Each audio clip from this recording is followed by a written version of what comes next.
फर्रुखाबाद में सुना है सलमान खुर्शीद की जो भतीजी हैं मारिया आलम, उन्होंने क्या कहा, बहुत अक्लमंदी के साथ, बहुत खामोशी के साथ वोट जिहाद करो। जिहाद करके अगर वोट को भी जिहाद के साथ जोड़ना चाहते हैं तो उस वोट से जन्नत नहीं मिलेगा, जहन्नुम जरूर मिल जाएगा। और एक बात और मैं बता देना चाहता हूं, देखिए भारतीय जनता पार्टी का बहुत स्पष्ट वो है कि भारत का संविधान शरीयत से नहीं, कोई व्यक्तिगत कानून से नहीं, हम बाबा साहब भीमराव अंबेडकर के द्वारा बनाए गए संविधान से चलाएंगे। अब ये डराने की बात नहीं है जब ये रिपोर्ट पीएमओ से आती है कि 65 साल का आकलन किया, हिंदू 7% कम हो गए, मुसलमान 44% बढ़ गए। भारत के अंदर तो हिंदू 8% घटाई, मुस्लिमों की आबादी उससे ज्यादा कई गुना बढ़ी है, लेकिन पाकिस्तान और बांग्लादेश में ठीक इसके उल्टा हुआ है। यानी यहां पे अल्पसंख्यक मुसलमान तेजी के साथ बढ़ा है, उसकी आबादी 3 से 4 गुना बढ़ी। हिंदुओं की आबादी घटी, लेकिन पाकिस्तान और बांग्लादेश की स्थिति क्या है? वहां पर हिंदुओं की आबादी तेजी के साथ घटी है। 22% हिंदू था बांग्लादेश में, आज 7% रह गया। पाकिस्तान में नाम मात्र का रह गया। और ये जो शरीयत की वकालत करते हैं, कठमुल्लापन जब तक देश में चलता रहेगा तब तक ये देश प्रगति नहीं कर सकता, इसको रोकना पड़ेगा। आप देखिए, अगर उस पीड़ित मानवता के लिए भारतीय जनता पार्टी नेतृत्व की मोदी जी की सरकार सिटीजनशिप अमेंडमेंट एक्ट लेके आती है, जिसमें भारत के किसी नागरिक का हित नहीं होना है, पाकिस्तान, बांग्लादेश, अफगानिस्तान से जो पीड़ित हिंदू है, बौद्ध है, जैनी है, सिख है, क्रिश्चियन है, पारसी है, इन सभी पीड़ित लोगों को जो पाकिस्तान और बांग्लादेश और अफगानिस्तान में अल्पसंख्यक है, उनको भारत की नागरिकता देने की वकालत करता है और उनको नागरिकता देने के लिए वचनबद्ध है, उसका ही लोग विरोध करते हैं। भारत के अंदर महीनों महीनों जाम रखते हैं, महीनों महीनों उग्र प्रदर्शन करते हैं, तोड़फोड़ करते हैं, आगजनी करने का प्रयास करते हैं। यह मानसिकता क्या दिखाती है? यह मानसिकता दिखाती है इन्हें मानवता से नहीं, इन्हें देश से नहीं, अपने मजहब से ज्यादा प्यार है। और मजहब को देश की तुलना में आप ऊंचा रखने का प्रयास करेंगे तो नया भारत इसको स्वीकार नहीं करेगा। कि राहुल गांधी तो विदेशों में जब जाते हैं वहाँ कहते हैं कि ये मोदी जी की सरकार, ये योगी जी की सरकार मुसलमानों पर जुल्म कर रही है। ये विदेशों की धरती पर बैठकर वो कहते हैं, और वहाँ अमेरिका के और लंदन के न्यूज़पेपर्स ये रिपोर्ट छापते भी हैं। याद करिए 2010 में जब श्री राहुल गांधी विदेश की यात्रा पे थे, तब उन्होंने कहा था ना कि हमें ISI से भय नहीं है, हमें किसी आतंकी संगठन से भय नहीं है, हमें भारत के अंदर हिंदुओं से भय है। तो आपको हिंदुओं से भय है, हिंदुओं को इन्हीं की सरकार के समय आतंकवादी कहा गया था, तो उन हिंदुओं से वोट क्यों मांग रहे हो? फिर उनसे दूरी बना के रखो ना। वैसे भी एक्सीडेंटल हिंदू हैं, इनको अपने आप को हिंदू बोलने में ही शर्म लगती है, और हिंदुओं को लोग आतंकवादी कहते हैं। दुनिया के अंदर हिंदुस्तान को और हिंदुओं को अपमानित करते हैं, और वोट इनको हिंदुओं का चाहिए।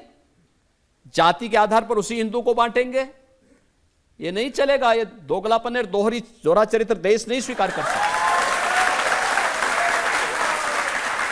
जनता में सवाल ले सकते हैं। माननीय मुख्यमंत्री जी, मेरा सवाल ये है कि कुछ लोग देश के अंदर में रह करके गजवाए हिंद की बात करते हैं और भारत पर कब्जे तक की बात कर देते हैं, तो इस बात में कितना दम है? देखिए, गजवाए हिंद का सपना कयामत के दिन तक भी सफल नहीं होने वाला है। मुझसे नोट करके लिख लो, कई पीढ़ियां सड़ जाएंगी, लेकिन ये सपना नहीं पूरा होने वाला है। और भारत अपनी यात्रा को इसी रूप में लेकर के आगे बढ़ेगा, और मोदी जी के नेतृत्व में दुनिया की सबसे बड़ी ताकत भी बनेगा। एक और सवाल ले सकते हैं। मुझे ये पूछना है, क्या इस चुनाव के बाद मोदी सरकार पूरे देश में यूनिफॉर्म सिविल कोड लागू करेगी? ये तो लागू होना ही चाहिए, और ये हमने अपने संकल्प पत्र में भी, भारतीय जनता पार्टी घोषणा पत्र नहीं जारी करती, संकल्प पत्र देती। संकल्प का मतलब विकल्प नहीं, उसको हर हाल में होना है कि भारतीय जनता पार्टी की सरकार बनेगी, हम देश के अंदर एक समान कानून लागू करेंगे, और मुझे लगता है कि पूरे देश को एक समान नागरिक कानून के लिए भारतीय जनता पार्टी के पक्ष में खड़ा होना चाहिए। फिर ओवैसी जी कहेंगे कि भारतीय जनता पार्टी हमारे बेडरूम में झांकने की कोशिश कर रही है, हमारे बच्चों को गिनने की कोशिश कर रही है। लेकिन जनसंख्या तो नियंत्रित होनी चाहिए, उसमें बहुत उत्पादन की आवश्यकता नहीं। सिर्फ देश के जनसंख्या अनुसार की ही बात नहीं, वो उत्पादन कह रहे हैं कि अब यूसीसी आएगा तो सरकार ये तय करेगी हम क्या खाएं क्या ना खाएं। खाने पीने पे कोई वो नहीं, लेकिन कांग्रेस का तो घोषणा पत्र में देखो ना, वह तो हिंदुओं का कितना बड़ा अपमान कर रही है। कह रही है, कांग्रेस कहती है अपने घोषणा पत्र में कि अल्पसंख्यकों को उनकी रुचि के अनुसार खान पान की स्वतंत्रता देंगे। मैं ये पूछना चाहता हूं कि अल्पसंख्यक और बहुसंख्यक का कौन सा ऐसा खाना है जिसमें बहुसंख्यक परहेज करता है और अल्पसंख्यक चाव से खाता है? वो केवल है गोमांस। भारत का सनातन धर्मावलंबी नहीं खाता। भारत के अंदर, उत्तर प्रदेश के अंदर या देश के तमाम राज्यों में गौवध अधिनियम भी लागू है। लेकिन इस सब के बावजूद कांग्रेस इतना दुस्साहस कर सकती है कि अब वह हिंदुओं की आस्था पर इस हद तक जाके खिलवाड़ करती है। और आज कांग्रेस वही शरारत कर रही है, ये वही अंग्रेजों का डीएनए इनके अंदर आ गया है, और उसी को ये अपने घोषणा पत्र के माध्यम से भारत पे थोपना चाहते हैं। भारत की जनता इसको नहीं स्वीकार करेगी, कतई स्वीकार नहीं करेगी। लेकिन लोग कहते हैं यूपी में तो आपने पलट दिया है, अब कांवड़ियों के ऊपर फूल बरसाए जाते हैं, उनके पैरों की मसाज की जाती है, और ओवैसी साहब कह रहे थे हमारे पैरों पे डंडे मारे जाते हैं। देखिए, दंगा करेंगे तो डंडा तो इसीलिए है, लेकिन आस्था का सम्मान होना चाहिए। देखिए, पिछले 7 वर्ष के अंदर यूपी के अंदर कोई दंगा नहीं हुआ, कोई कर्फ्यू नहीं लगा। तो कर्फ्यू नहीं लगेगा तो कावड़ यात्रा तो निकलेगी फिर, और उस आस्था को सम्मान तो हमें देना ही देना है। कावड़ यात्रा भी निकलेगी, पुष्प वर्षा भी होगी, क्योंकि पुष्प वर्षा करके हम 2 कार्य कर लेते हैं। एक, हेलीकॉप्टर से निगरानी भी कर लेते हैं रूट की। दूसरा, पुष्प वर्षा करके पता नहीं किस वेश में भोले शंकर खड़े हों, तो हमारे द्वारा अर्पित किए जाने वाले पुष्प अगर उनके श्री चरणों में पड़ते हैं तो हमारा जन्म और जीवन दोनों धन्य हो जाता है। हाँ, ये जरूर है कि मैंने मुहर्रम के जुलूस के उत्पात को भी देखा है।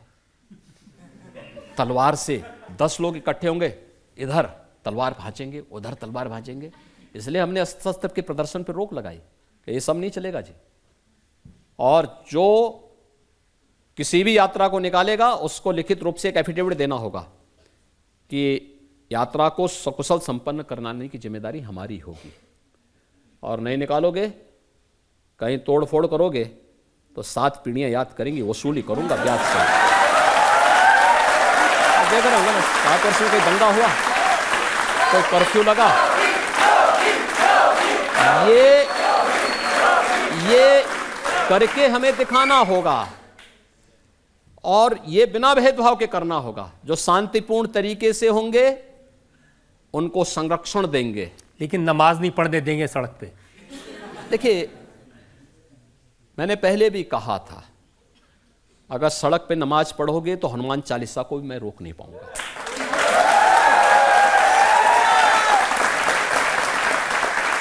और मुझे प्रदेश के 25 करोड़ लोगों को देखना है, उनके आवागमन को बाधित मैं नहीं होने देना चाहता। मंदिर पूजा का स्थल है, मस्जिद नमाज का है। आपको कोई भी नमाज पढ़नी है तो मस्जिद के अंदर या ईदगाह के अंदर जाइए। ज्यादा भीड़ हो रही है तो 2 शिफ्ट में पढ़ लीजिए, 3 शिफ्ट में पढ़ लीजिए, लेकिन सड़क पे नहीं।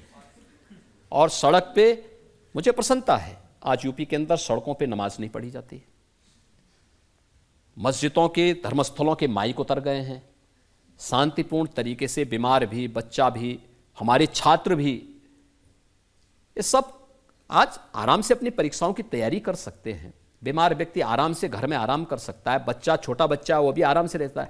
नहीं तो इतनी चिल्लाहट होती थी, बीमार परेशान, बच्चे परेशान, परीक्षा की तैयारी करने वाला जब तक थोड़ा भी उसका ध्यान लगता था तब तक कहीं से आवाज आती थी, वो बेचारा ध्यान ही उसका भूल जाता था। आज देखिए यूपी के अंदर आप देख रहे होंगे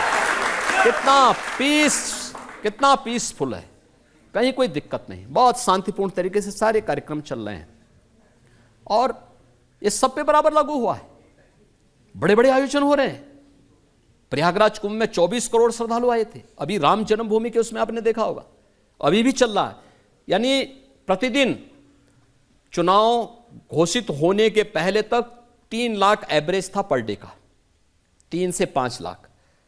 इस समय भी 1 से 1.5 लाख श्रद्धालु प्रतिदिन अयोध्या आ रहे हैं, एकदम शांतिपूर्ण तरीके से सारे लोग श्रद्धापूर्वक दर्शन कर रहे हैं, भूत होके जा रहे हैं एक नई अयोध्या देख करके। सब लोग इतने भावुक हैं अयोध्या के बारे में जो सुना था, और आज जब अयोध्या को देखते हैं विस्मित हैं। अयोध्या में 4 लेन, अयोध्या में 6 लेन, अयोध्या में इंटरनेशनल एयरपोर्ट, और एयरपोर्ट भी महर्षि वाल्मीकि के नाम पर, ये भोजनालय माता सबरी के नाम पर, विश्रामालय अगर आपको देखना है तो निषाद राज के नाम पर।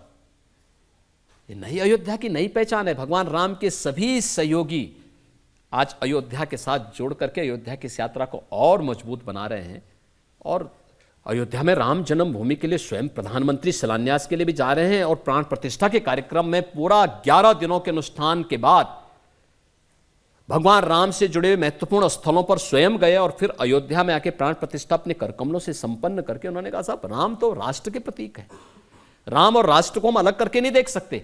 जहां पे ये भाव होगा उस देश को आगे बढ़ने से कोई ताकत दुनिया की रोक नहीं सकती है।